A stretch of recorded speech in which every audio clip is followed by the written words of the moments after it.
El tema se llama regulación de turbinas hidráulicas. Bueno, de hecho, las turbinas hidráulicas que hemos estado viendo pueden funcionar con dos tipos de características. Por un lado, aquellas turbinas que van a tener que funcionar a una velocidad constante todo el tiempo, y otras que pueden funcionar a velocidad variable. En el caso de las de velocidad variable, no requieren un sistema muy complejo de control y regulación de velocidad, porque pueden ser sus usos relacionados con algo que no requiera una velocidad constante permanentemente y puede permitir ciertas variaciones de velocidad de rotación. Es el caso, por ejemplo, de los molinos tradicionales de piedra. Ese tipo de máquinas tienen una cierta altura de caída y en función de la carga que tienen que moler o no, las ruedas van girando a mayor o menor velocidad, pero obviamente una velocidad baja, por ser también máquinas con velocidades de rotación baja. Los trapiches, que son esos sistemas que muelen caña, pueden ser accionadas con turbinas, en este caso algunas industrias azucareras utilizan moliendas con turbinas, ya sea de vapor o también hidráulicas, dependiendo del caso. O también accionamiento mecánico, como las sierras circulares o los tornos para madera, que pueden permitirse un cierto nivel de perturbación, digamos, en la velocidad de rotación. En cambio, hay otros que sí tienen que mantenerse a una velocidad de rotación constante, permanentemente, porque va a depender mucho de esa velocidad constante, la calidad del producto final de la turbina hidroeléctrica, en este caso. Las turbinas, por ejemplo, dedicadas a la generación de energía eléctrica, que será la mayor cantidad de aprovechamientos que vamos a encontrar nosotros, más dedicados, digamos, a generación de energía eléctrica, esas sí van a necesitar una velocidad constante de rotación, fundamentalmente por el tema de la frecuencia eléctrica. Dijimos en clases anteriores que la frecuencia eléctrica de un país está normada por sus normativas tanto técnicas como legales y no se permiten variaciones muy grandes respecto a un valor nominal. En el caso de Bolivia, la frecuencia eléctrica es de 50 Hz, más o menos 10%, esos serían los rangos de variación permisibles, pero esos 50 Hz normalmente implican entonces velocidades de rotación constantes en el generador. El generador eléctrico tiene que estar girando a una velocidad en función del número de pares de polos que mantenga siempre esa frecuencia eléctrica. En ese caso, los generadores eléctricos que van a estar conectados a la turbina van a requerir esa velocidad constante, pero puede ser que en algún momento de inicio empiezan a funcionar con velocidades de hecho de arranque, qué sé yo, pero no se conectan a un sistema eléctrico mientras no logran su velocidad constante de rotación.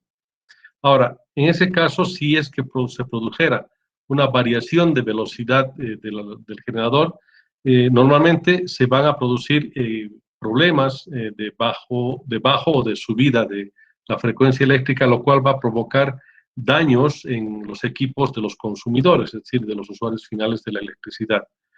Y en el caso boliviano tenemos, según la normativa, que si es que un usuario se ha visto afectado por problemas de frecuencia eléctrica, se le han quemado normalmente motores, computadoras o equipos de ese estilo se pueden quemar, esos equipos deberán ser repuestos por la empresa que estaba a cargo del suministro de electricidad. Se llena un formulario y se tiene que, obviamente, hacer una verificación de la calidad de electricidad.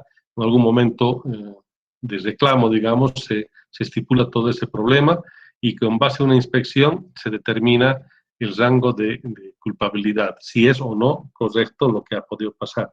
Eso indudablemente hoy en día ya pasa con menos frecuencia porque los sistemas de despacho de carga y los sistemas interconectados del caso nacional ya tienen una estabilidad mayor porque las centrales siempre van aportando con energía. Cuando habían problemas de abastecimiento, normalmente las redes tendían a bajar la frecuencia. Bien, Por tanto, normalmente nosotros nos vamos a encontrar con demandas que no sean constantes, que es el caso de las turbinas dedicadas a la hidroenergía. En ese caso, tiene que haber unos elementos o equipos que permitan que esa velocidad siempre sea constante. A eso nosotros le llamamos regulador de velocidad. Los reguladores de velocidad, en este caso, están destinados a mantener una velocidad constante de rotación de la máquina, o también vamos a ver que hay otro tipo de mecanismos que van a mantener constante al que se llama el generador, sin embargo, con una carga fija. O sea, en caso de generadores pueden estar funcionando con una carga variable, es decir, mayor demanda, menos potencia, más potencia. Y hay otros reguladores que lo que hacen es fijan una potencia determinada y en base a eso trabajan. Vamos a ver después.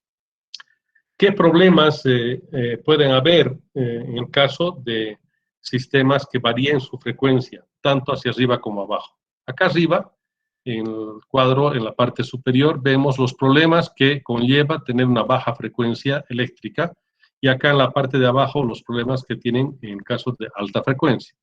Los problemas de baja frecuencia de los motores eléctricos normalmente pueden dañarse por exceso de corriente en el bobinado y se calienta demasiado. Entonces ese problema también sucede en el caso de los motores eléctricos por el desfase de la frecuencia. Y a veces si es demasiada baja la frecuencia ya no va a encender el motor, ya no puede arrancar. En el caso de las lámparas fluorescentes tienen un balasto, normalmente una reactancia, que va a implicar que puede ser que no se encienda en el caso de los sistemas con baja frecuencia. La lámpara incandescente, lo que le sucede es lo único es que baja la intensidad de iluminación, pero no se queman, o sea, son los focos, las bombillas, digamos, ¿no? Y el caso del generador puede causar una caída de voltaje en el sistema y se puede sobrecalentar en caso de que el generador no esté funcionando a la frecuencia nominal, sino que sea más baja. En el caso de alta frecuencia, en los motores eléctricos se dañan normalmente por problemas de calentamiento muy rápido. Las lámparas incandescentes duran menos, normalmente tienden a durar menos. Esos ciclos de vida o de funcionamiento, de encendidas y apagadas en las lámparas incandescentes se producen de esa manera. También en el caso de otro tipo, las lámparas tipo LED tienen también sus sistemas electrónicos y eléctricos que están relacionados con el manejo de la frecuencia y pueden tener sus inconvenientes en caso de que no hayan previsto un rango amplio de frecuencia, o sea, de permisividad de la frecuencia. Y los generadores, en el caso de alta frecuencia, lo que va a suceder es que van a sobrerevolucionarse porque va a girar demasiado rápido y se pueden dañar por exceso de velocidad o finalmente pueden destruirse si es que se disparan. Vamos a ver los tipos de regulación de velocidad. Acá tendríamos, para empezar, un sistema de regulación que puede regular el caudal de entrada a la turbina. Es decir, regulamos la velocidad de rotación de la máquina, pero regulando el caudal, o sea, la cantidad de agua que va a entrar hacia la turbina. Esta es una fotografía de un regulador típico de caudal. En este caso está acoplado a una turbina tipo Mitchell-Banky, pero este regulador es independiente, puede funcionar con una turbina Pelton, Francis, etc. Estos reguladores, el que se ve acá, este es un regulador del tipo oleomecánico, que vamos a ver los detalles de cómo funciona, pero la característica es que va a permitir mayor o menor cantidad de entrada de agua en función de una señal que le envía la rotación de la máquina y que eso contrasta con una velocidad de referencia. En cambio, estos otros, los sistemas de regulación de carga, fijan a una velocidad determinada la máquina y a una carga determinada. ¿Qué significa eso? Normalmente, si digamos es una central con 100 kilowatts de potencia, la hacen funcionar a una potencia relativamente máxima, puede ser los 90 o 100 kilowatts de potencia, que están con el caudal obviamente en su plena magnitud, es decir, todo el caudal está ingresando a la máquina y está entregando toda la potencia en la turbina. El generador también, pero la carga, es decir, los puntos de uso, van a depender, si es que los usuarios están utilizando, la carga va a absorber toda esa energía y hay un sistema de regulación que permite, acá podemos observar en el tablero, hay un sistema que deriva la carga, o se va hacia el punto de consumo, o la carga lastre empieza a funcionar, si se deriva la carga a un uso no final de la energía para el usuario, sino se disipa la energía mediante resistencias eléctricas. Ese es un inconveniente de los sistemas de regulación de carga, que no ahorran nada de caudal y son mucho más baratos. Los sistemas de regulación de caudal obviamente permiten ahorrar caudal, o sea, no hay un desperdicio de agua y son más caros, y en este otro caso estos sistemas son más baratos, pero no hay ahorro de caudal, o sea, no regula el caudal, mantiene a la turbina funcionando a plena potencia. Bien, en el caso de estos sistemas de regulación de caudal, la idea es mantener la velocidad constante, pero regulando la cantidad de agua que va a ingresar, mayor o menor cantidad. Si es que hay más demanda de energía en un punto, una población, digamos, mayor demanda de energía o de carga le llamamos, esa demanda de carga va a requerir que entre más agua a la turbina. Por tanto, hay un dispositivo que va a permitir que entre más agua para mantenerse la velocidad constante.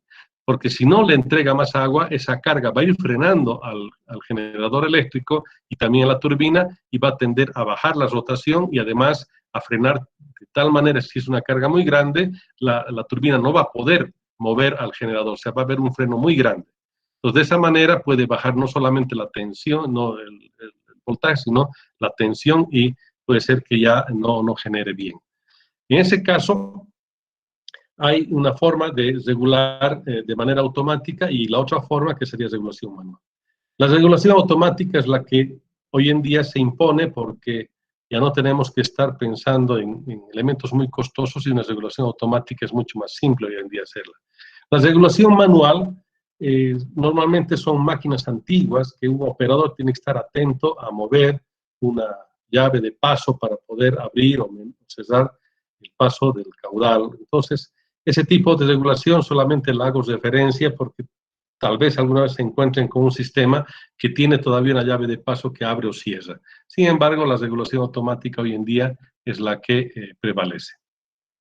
En el caso de la regulación automática, pueden haber dos tipos normalmente que se utilizan, que son los reguladores holomecánicos, como hemos visto en el caso de la figura de la fotografía anterior, o también puede haber sistemas electrohidráulicos, es decir, con un actuador eléctrico que permita hacer un movimiento de bombas hidráulicas. Depende de los sistemas. En el caso oleomecánico, no tiene absolutamente ningún elemento eléctrico, es solamente un sistema mecánico, pero accionando con una bomba hidráulica que también es accionada de manera mecánica. Eso voy a mostrarles enseguida en el esquema.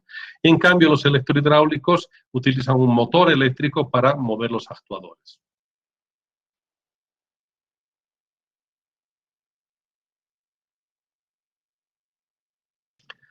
Bien, acá, a manera de elemento básico, digamos, les muestro lo que es un sistema de control de velocidad que fue diseñado por James Watt. Este es un sistema de control de velocidad para un motor de combustión, o puede ser una máquina de vapor, cualquiera de esas. Pero ¿por qué les muestro esto? Porque este principio de funcionamiento es el que también se utiliza para los sistemas de regulación de caudal en el caso de las turbinas. Enseguida les voy a mostrar en qué consiste. Pero bueno, acá digamos un motor o turbina, la carga va a producir una perturbación, es decir, va a hacer de que o suba o baje la carga, y esas perturbaciones van a depender entonces de que el motor funcione o se acelere más o se acelere menos. En el caso de los motores de combustión interna, estos reguladores normalmente vienen en una caja, y esos reguladores tienen internamente un sistema con masas centrífugas que rotan. Entonces, si hay perturbación en la carga hacia el motor, digamos, la carga ha aumentado, pongamos el caso de que ha aumentado la carga, el motor va a tender a frenarse, se va a tender a apagarse. En ese caso, lo que hay que hacer es meter más combustible. Y como mete más combustible de manera automática el sistema, el motor entonces manda una señal viendo acá de que está rebajando su velocidad de rotación, y por tanto lo que va a suceder es que estas masas centrífugas tienden a bajarse, y este sistema que tiene aceite internamente, un aceite a presión, va a hacer de que se mueva la válvula en un sentido u otro. En este caso va a tener que cesar, va a tener que abrir el paso de combustible, o sea, va a tener que moverse la válvula en ese sentido. ¿Qué sucede cuando el motor más bien empieza a sobrerevolucionarse porque la carga ha disminuido? Es decir, por decir algo, se apagaron los focos que ya no necesitan más y el motor estaba funcionando con mucho combustible, y para que no se acelere demasiado, lo que hay que hacer es ahora reducir la cantidad de combustible hacia el motor. Lo que va a suceder es que acá el motor va a empezar a girar muy rápidamente, y estas masas centrífugas van a girar tan rápido que va a hacer de que estas palancas suban, y por tanto esta válvula tiene que ir cerrándose. Eso, por ejemplo, aplicado en el caso de las turbinas hidráulicas, ese mismo sistema. Les he mostrado en el caso de una máquina de vapor, como James Watt inventó ese mecanismo de las masas centrífugas rotantes para regulación, y después, hasta ahora, se utilizan todavía en algunos equipos de motores a diésel, principalmente en los gobernadores mecánicos. Ahora, acá ese mismo principio, el de las masas rotantes que de manera centrífuga se van abriendo o cerrando en función de la velocidad de rotación, funcionan para el caso de las turbinas. Acá podemos ver una turbina tipo Pelton que está, digamos, en funcionamiento, está girando, y acá tenemos la entrada del agua a través del inyector, y esta es la aguja del inyector. Si esta aguja está asentada hacia la base, el agua no va a fluir, por tanto no gira la turbina. Ahora, para que empiece a funcionar la turbina, lo que hay que hacer es esta aguja levantarla, y por tanto eso se levanta y empieza a entrar el agua. ¿Qué pasa, por ejemplo, si va entrando mucha agua y la turbina empieza a girar muy rápidamente? Lo que tenemos acá como valor, digamos, de referencia, es que hay que dar una velocidad de rotación de referencia, y ese valor de referencia le llamamos W. W sería la velocidad de referencia. Digamos, yo tengo una velocidad nominal de 1500 revoluciones por minuto. Esta velocidad de referencia es la que contrasta entonces el equipo. Ahora, esa velocidad de referencia tiene que estar igualada con la velocidad X, es decir, la velocidad X vamos a llamar la velocidad de rotación de la máquina. Si esta velocidad X es igual a la velocidad W de referencia, entonces el sistema no necesita moverse a ningún lado y está haciendo de que la aguja permanezca abierta en la posición en la que el operador ha dejado. Es decir, primero manualmente se posesiona la válvula y se deja regulado en ese punto. Ahora, después de ese punto, cuando hay perturbación, si la velocidad de rotación X no coincide con la velocidad W, en ese caso, entonces, o va a tener que aumentar o disminuir la cantidad de caudal. Ese valor, entonces, de referencia empieza a dar la pauta a la velocidad de rotación que estamos recibiendo como señal del eje de la turbina.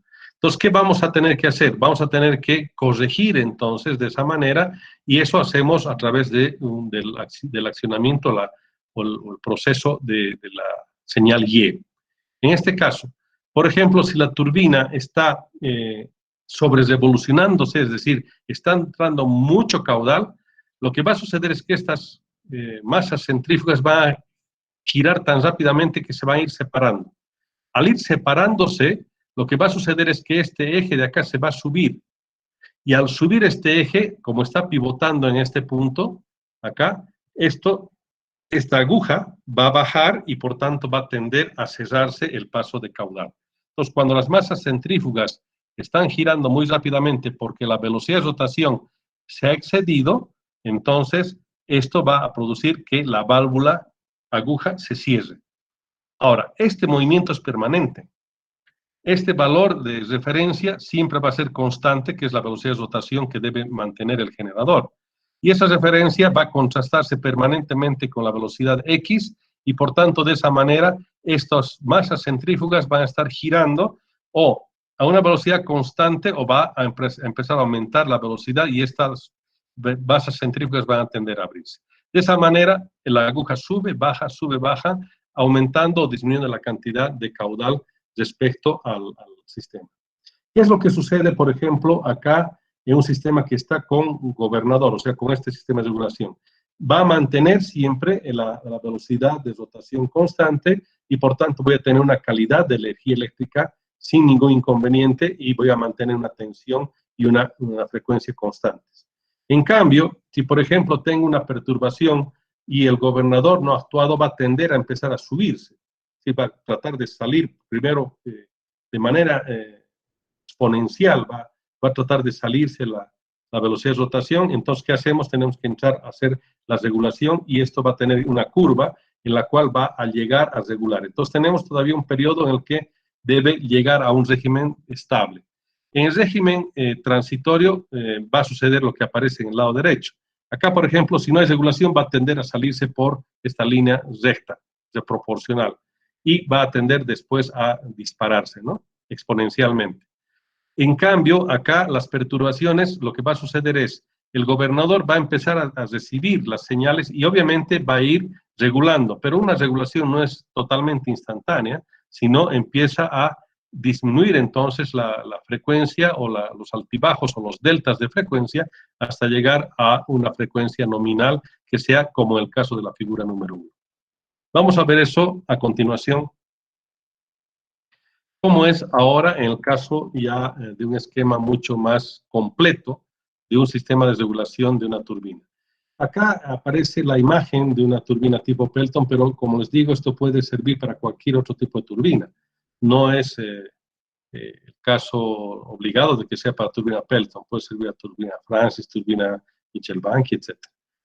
¿Qué es lo que sucede entonces acá? Tenemos un sistema, primero una turbina, tenemos un eje de la turbina, que en este caso está accionando a un sistema mecánico de una bomba. O sea, acá tenemos una bomba mecánica y por tanto tenemos aceite hidráulico acá y esa bomba es mecánica, no es eléctrica.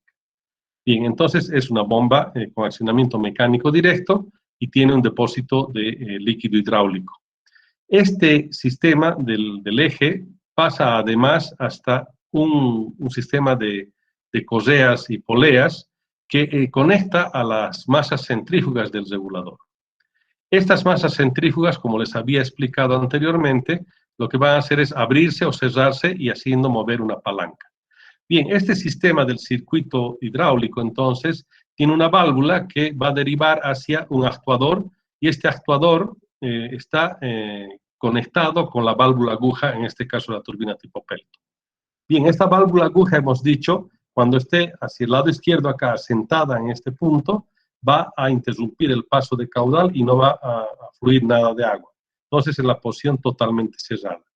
Y en el momento en que abrimos, entonces, acá tenemos un sensor de final de carrera, abrimos y ponemos en una posición determinada, empieza a fluir el agua y a partir de ese momento ponemos en modo automático y hacemos de que la turbina sea la que le dé la señal ahora al sistema para que regule o no.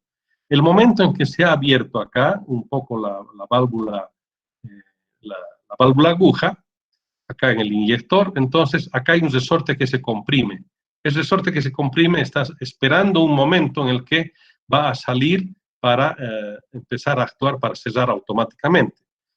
Para que no suceda eso, entonces tiene que haber un líquido hidráulico que le va a mantener acá en la posición al resorte comprimido. Y de esa manera empieza a regular, haciendo de que el líquido venga a moverse en este cilindro. Acá tenemos un émbolo, entonces, internamente, y el líquido va, si presionamos, va a ir hacia, contra el resorte y a la aguja va a recorrer al lado derecho y va a permitir más paso de agua. En ese caso quiere decir que está metiendo más caudal porque la turbina empezó a bajar de velocidad. Entonces, aumentamos caudal y va a girar más rápidamente. Bien, ahora, ¿cómo llega a funcionar todo este sistema de alimentación del líquido hidráulico? Cuando acá las masas, en este caso centrífugas, tienden, por ejemplo, a abrirse. Vamos a ver el caso de que se van a abrir. Fíjense, en este punto tenemos un resorte, acá el 3 es un resorte. Esta palanca de acá va a ser movida y acá pivota en este punto y por tanto este punto 9B va a hacer de que esto baje. Al hacer de que esto baje, porque acá está pivotando, lo que va a suceder es que toda esta palanca va a bajar. Al bajar esta palanca, lo que va a suceder es que, en ese caso, va a interrumpir el paso del líquido acá y no va a estar presurizado y va a ir solamente a bypass. O sea, acá la bomba va a mandar a retorno. Y lo que va a suceder es que acá ya no va a haber presión y, por tanto, el resorte empujar al émbolo y automáticamente la válvula aguja va a ir cerrándose. Si es que sigue excediéndose la velocidad de rotación, esto no va a permitir en absoluto nada de paso de líquido hacia el actuador acá, y por tanto el resorte va a ejercer toda su fuerza para cerrar a la válvula tipo aguja contra el asiento, y de esa manera se va a cerrar totalmente el suministro. Ese es el caso extremo. Normalmente lo que sucede es que esta aguja se va moviendo de a poco en función de la velocidad de rotación. El caso extremo, como les decía, es cuando tiene que cerrarse totalmente. Pero acá las variaciones de presión en este líquido están controladas por esta válvula, que de hecho está comandada de esta manera, y además tiene acá en el sistema un sistema de retorno o un sistema de derivación de mayor presión o menor presión con un regulador de caudal. Y acá tenemos el mismo sistema de control para el caso de que ya la aguja haya llegado al límite y obviamente tenga que dar una señal de que prácticamente llegó al punto final y el operador tiene que intervenir. Además del sistema de regulación de velocidad, hay un sistema que tiene que haber de seguridad. Acá, por ejemplo, vemos un sistema de regulación de tipo Pelton con un sistema de seguridad. La regulación se da a través de esta válvula aguja, como hemos visto anteriormente, permitiendo mayor o menor cantidad de entrada de agua hacia el rodete. ¿Qué es lo que sucede, por ejemplo, en caso de una emergencia? En caso de una emergencia existen dos tipos de frenos. O se activa un chorro contrario, o sea, hay un inyector con todo el caudal que lo deriva hacia este lado y empieza a ir en contra de las cucharas, o sea, choca con la parte trasera de la cuchara y tiende a frenar contra el chorro que estaba accionando la turbina. Es decir, es un chorro contra otro, uno actuando sobre las caras normales de la cuchara y el otro chorro actuando en la parte trasera de las cucharas. Por tanto, empieza a haber dos fuerzas que tienden a equilibrarse y tratar de ir frenando a esto. Inicialmente la fuerza que viene de la tubería de presión, obviamente del inyector, va a ser mayor porque está iniciando en cero esta otra fuerza cuando recién empieza a salir el chorro. Esa es una manera en la que se va frenando la máquina. Y la otra forma de frenar la máquina y de manera mucho más rápida es normalmente un deflector de chorro. Es decir, esta es una cazoleta, también es una especie de cuchara, pero que esto va a ir contra el chorro, o sea, va a ir a acomodarse esta parte, está anclada fijamente contra el hormigón. Obviamente debe recibir toda la fuerza de este chorro, esa velocidad que va a venir va a impactar totalmente a esta cazoleta, o sea, deflector de chorro. Y este chorro tiene que ir a enfrentarse esta cazoleta va a ir a enfrentarse contra el chorro y recibir todo el agua, cosa que no llegue el agua ya a la turbina. Pero eso no puede hacerse tampoco de manera inmediata, porque puede haber un problema de que el choque de agua, o sea, directamente al entrar acá, puede haber un problema del choque y esto tenga que cerrarse muy bruscamente. Entonces, ¿qué es lo que se hace? Se utiliza un sistema hidráulico con un contrapeso. El contrapeso va a hacer de que trate de bajar rápidamente, pero el sistema hidráulico es el que va a hacer de que esto muy lentamente vaya bajando, cosa que vaya enfrentándose de a poco la cazoleta contra el chorro. Esa forma de que el líquido que está acá, obviamente en la posición normalmente de funcionamiento, el líquido tiene que estar acá permanentemente. ¿En qué momento va a tener que funcionar este sistema? Es cuando este líquido tiene que ser evacuado, entonces aquí hay una válvula reguladora de caudal que va a hacer de que el caudal vaya bajando poco a poco, igual que una gata hidráulica, ¿no? Si vemos una gata hidráulica, la bajada del vástago no es brusco, entonces eso va sucediendo de esta manera. Y acá tenemos una válvula que permite entonces hacer esa operación. Acá tenemos la señal está dada por un solenoide y esta válvula electromagnética lo que va a hacer es, si se perdió la energía, o sea, en este caso la carga salió ahí va a haber una falla de señal, y acá prácticamente esto tiene que estar energizado todo el tiempo, con la energía eléctrica proporcionada por la turbina y contrastada con la carga, ¿no es cierto? Si es que la carga ha salido y hay algún problema, por ejemplo, de que la turbina está disparándose, o sea, en ese caso lo que tenemos que es frenar. Lo que va a suceder es que esto se va a cesar, o sea, va a salir la carga, y por tanto no va a haber energía en este solenoide, y en esta válvula electromagnética se va a poner en una posición en la que va a empezar a fluir hacia el tanque, es decir, va a ponerse en la posición como está en este momento, y el líquido va a salir por acá y va a llegar al tanque y va a ir bajando este émbolo, haciendo de que esta cazoleta suba contra el chorro. ¿Debido a qué? Debido al contrapeso que tiene. Después, cuando ya se soluciona el inconveniente, lo que se hace es, obviamente se debe cesar la llave de paso, y hemos dicho que para evitar golpes de ariete, las llaves de paso de se van cesando lentamente, no puede ser brusco. Acá el cierre inicialmente es lento, pero después va a resistir todo el tiempo que sea posible en la cazoleta contra el chorro. Pero no tenemos que dejar en esa posición todo el tiempo, hay un sonido estrepitoso, o sea, se provocan problemas internos de flujo y empieza a chocar el agua por todo lado, eso solamente como emergencia. Entonces, ¿qué se hace? El operador o algún otro mecanismo automático tiene que ir cerrando la llave de paso y la compuerta en la parte superior para que ya no fluya agua hasta que esto realmente se restituya. Y de esa manera, cuando se restituye todo, se ha verificado de que puede ser un rayo que haya caído al sistema eléctrico y haya interrumpido el suministro y la turbina haya querido funcionar en vacío. En ese momento, lo que se hace entonces es arreglar todo, y después se hace el trabajo inverso.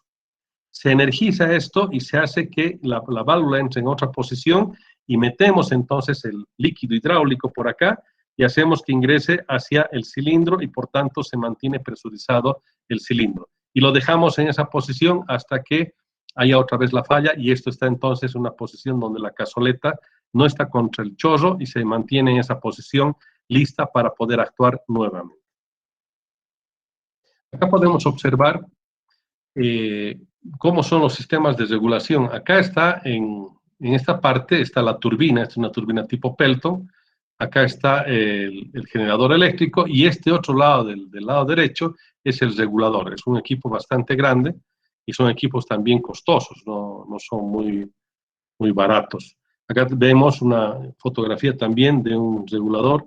Estos reguladores, los famosos reguladores Jans, son reguladores oleomecánicos, pero que muy confiables, que dan una calidad de electricidad muy buena. Por darles una información, digamos, un regulador Jans para una central de hasta unos 500 kilowatts cuesta este regulador solamente unos $70,000, $80,000, solo el regulador. Entonces, ante eso también hay otras posibilidades que vamos a ver después. En el caso de los pequeños sistemas, estamos hablando de turbinas, digamos, de hasta 100 kilowatts, más o menos. Podemos pensar en reguladores automáticos de carga. Los de regulación manual, normalmente, puede ser que una turbina pequeñita de una casa, alguien pueda, por no gastar un poco, dejarlo así con regulación manual, en base a ciertos bancos de resistencias o cargas que el operador va a ir conectando. Enseguida les voy a mostrar cómo hace eso. Pero normalmente no conviene tener una regulación manual hoy en día. Los sistemas electrónicos de control son tan baratos hoy en día que prácticamente no conviene hacer la regulación manual. Bien, lo que se hace normalmente es ahora la regulación automática de carga para sistemas pequeños. ¿Qué es lo que hace? En este caso es un regulador electrónico que deriva la carga excedente, es decir, la carga que no está siendo utilizada por los usuarios. Entonces tiene que pasar a una carga la carga lastre, que se llama, o carga resistencias, sean al agua o sean al aire, y eso se llamamos cargas secundarias.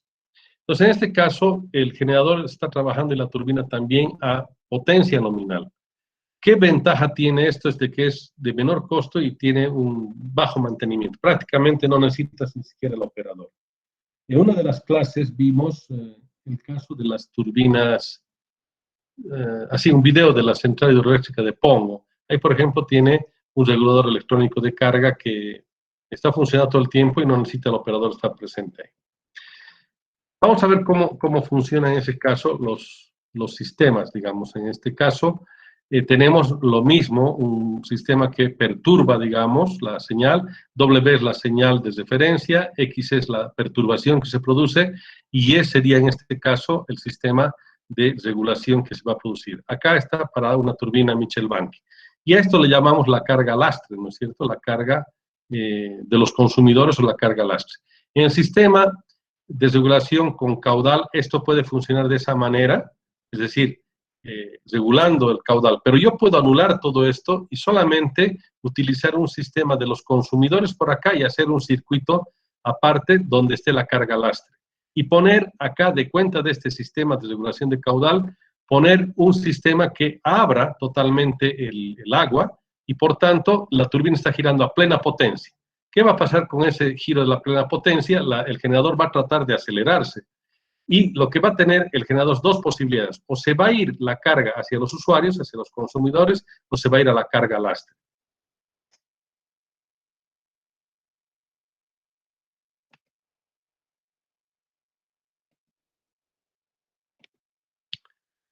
A ver, el sistema más o menos es así. Acá, por ejemplo, podemos observar un banco, es decir, acá este es un tanquecito, un tanque que tiene agua y adentro tiene resistencias eléctricas como las duchas.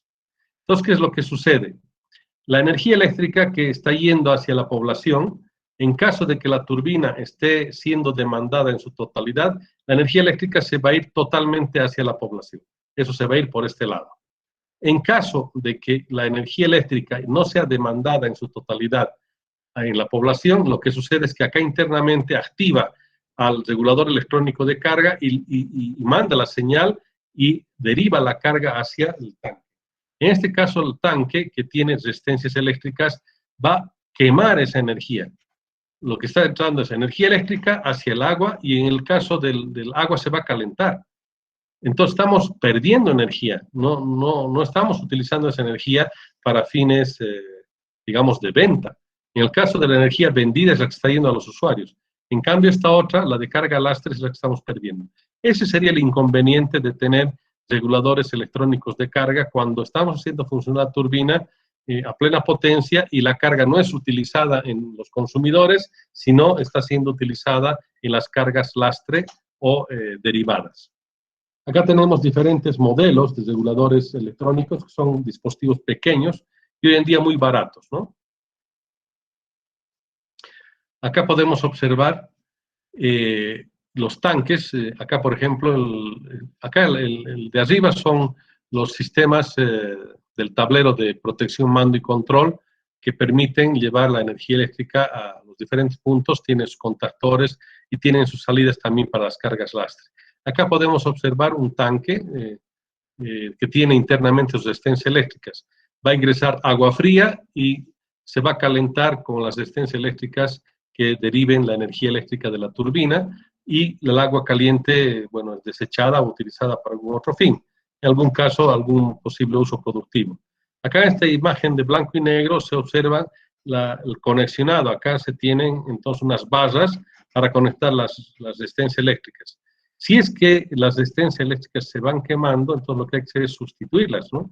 Porque va a perder su capacidad de disipación y puede haber problemas de perturbaciones en la turbina. Acá tenemos otro disipador con resistencias ya metidas en un tubo cilíndrico para proyectos con menores capacidades. Estos de acá son hasta el orden de 200 kilowatts de potencia en resistencias eléctricas. Estamos hablando entonces de una cantidad bastante grande de resistencias eléctricas. Hay también otra forma de disipar la energía a través de resistencias al aire, pero no son tan eficientes. Lo que conviene es tener entonces más bien un sistema de derivación de carga lastre en agua, no en aire. ¿Qué ventajas tienen estos reguladores electrónicos? Básicamente es que simplifican el diseño del sistema de la central hidroeléctrica, lo hace mucho más simple y tiene un costo mucho más bajo. Para lugares donde no van a poder comprar un regulador de $60,000, digamos, ahí conviene comprar un regulador electrónico de carga que no pasa de los $3,000, $4,000, dependiendo de la marca. Hoy en día, inclusive, se puede encontrar de fabricación nacional, hay varias empresas que están fabricando, que no son nada complejos, y de hecho, ya con la electrónica que hoy en día se maneja, pues han bajado bastante los costos. Los reguladores Thomson & Howe, que eran de fabricación canadiense, todavía siguen fabricando, eran los primeros que aparecieron en los años 1990, fines de los 80 y los 90, que empezó todo el tema de la regulación electrónica. Ellos tenían reguladores electrónicos baratos y empezaron a competir con reguladores oleomecánicos de $60,000, y muchos optamos por el tema de la regulación electrónica. Yo he instalado centrales hidroeléctricas pequeñas con reguladores electrónicos de carga porque llegan a ser más baratos. Si le dices al usuario cuál de los dos prefieres, te va a decir el más barato, porque así de esa manera su inversión va a ser menor. En cambio, digamos, en una central de 50 kilowatts, un regulador electrónico cuesta como $50,000, es el costo prácticamente casi de todo el equipo electromecánico. O sea, no convendría en esos casos utilizar el sistema. El tema de la operación y mantenimiento también son sencillos.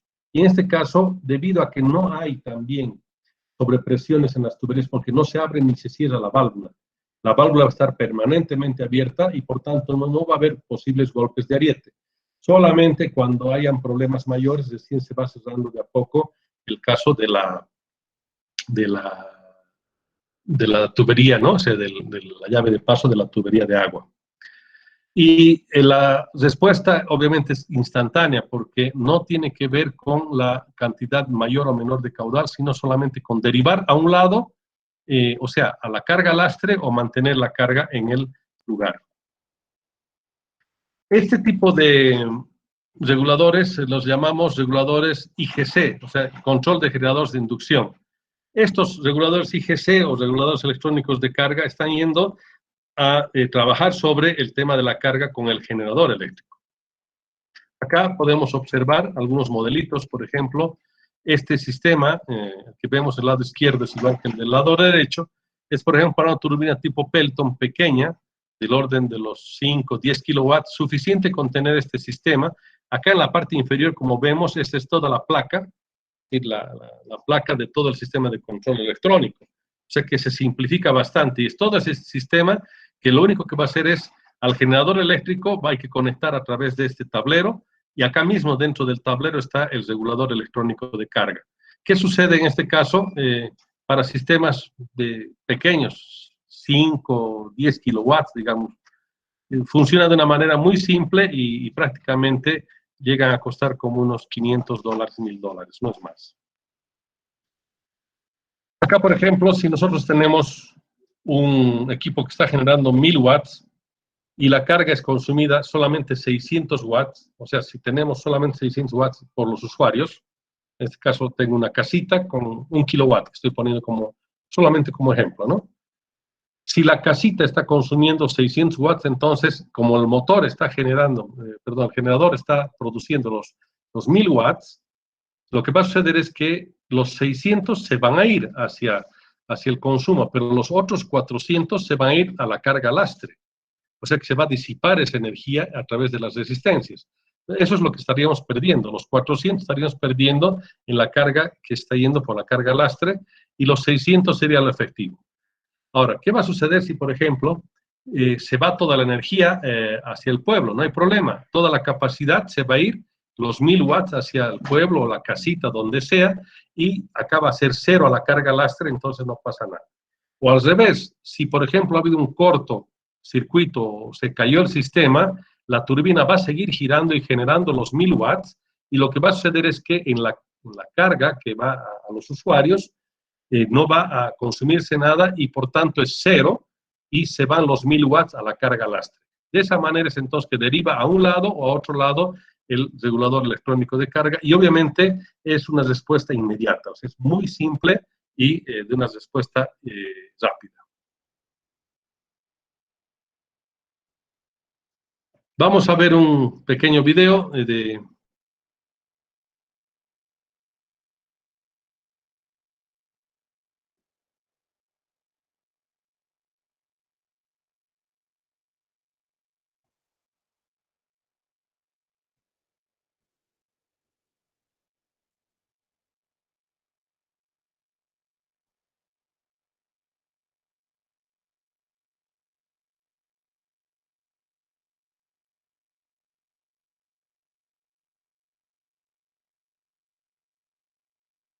12 nos encontramos en la finca El Cirú. Vamos a hacer una demostración de la operación del nuevo sistema de generación de energía basado en una microgeneración tipo Pelton. En estos momentos estamos utilizando un nuevo modelo de generador, el cual tiene una capacidad nominal de 2 kilovatios, trabajando a 3.600 revoluciones. La carga que le estamos aplicando en el momento es una carga de unos 250 vatios, consistente en 2 bombillos de 100 y uno de 20 o 30 vatios. Esta es la carga del usuario. Aquí a este lado tenemos la carga de control, que es la que va a ser utilizada para compensar las variaciones que se puedan presentar en los consumos por parte del usuario. Este es nuestro módulo de control. Aquí vemos se está utilizando un PLC y la tarjeta periférica, que es la que se encarga de recoger la señal de campo para hacer los ajustes en el consumo de potencia. La idea es que cuando el usuario haga variaciones de consumo al prender o apagar electrodomésticos, el sistema tenga la capacidad de compensar de manera automática esas variaciones de potencia, redireccionando los excesos hacia esta carga de control que tenemos en este lado. Aquí podemos ver la señal del osciloscopio.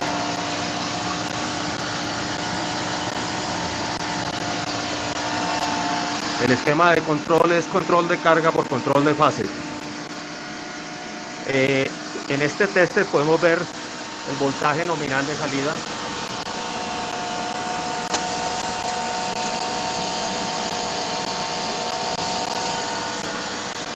Son aproximadamente 115 voltios. Entonces vamos a hacer una pequeña demostración. Vamos a manipular la carga de consumo para ver de qué manera el sistema en forma automática hace los ajustes con el fin de mantener un voltaje constante. Apaguemos por favor un bombillo.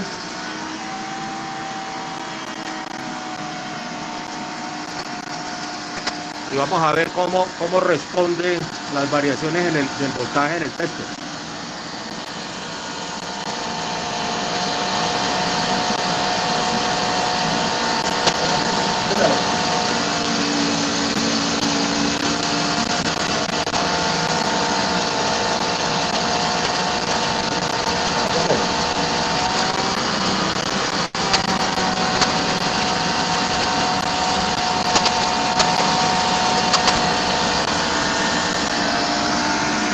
De igual manera podemos apreciar cómo la potencia entregada a la carga de control se ajusta para garantizar de que el voltaje permanezca en un valor nominal constante de 115 voltios.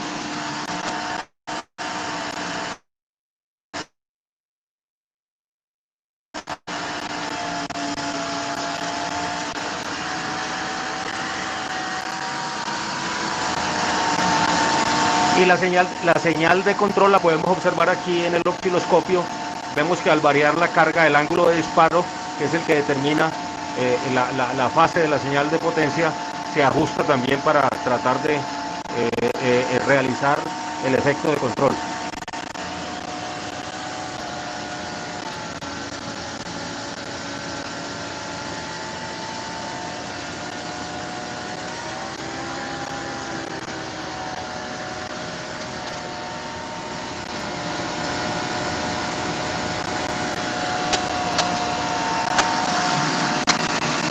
Bueno, todavía tenemos que hacer unos ajustes menores en los parámetros del controlador con el fin de obtener unos mejores tiempos de respuesta.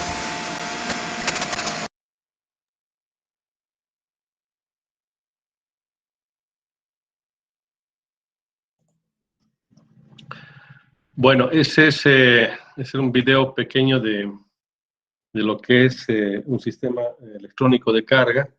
Hoy en día hay diferentes formas de poder hacer la regulación. Uno puede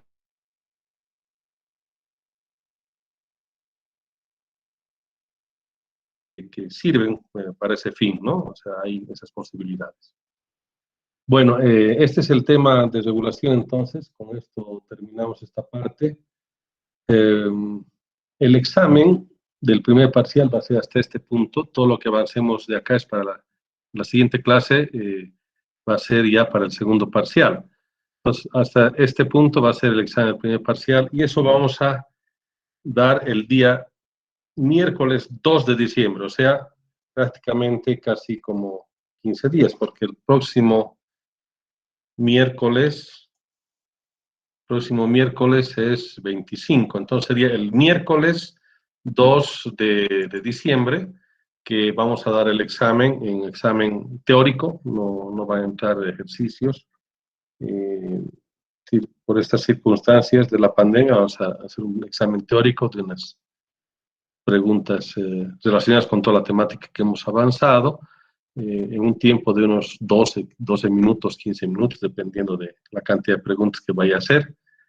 Por tanto, un examen rápido también, pero de hecho es ver toda la información que hemos avanzado hasta este momento. Bien, ¿alguna consulta respecto a la temática o al examen, a lo que guste? Ingeniero, una consulta, ese examen teórico va a ser en formulario, o sea, de nosotros de selección, o nosotros vamos a tener que escribir y mandarle en PDF o en fotos. Voy a diseñar el examen, todavía no tengo exactamente, pero de hecho va a ser teórico, ¿no? Está bien, Eso voy a ingeniero, definir. gracias. Un gusto. ¿Alguna otra consulta?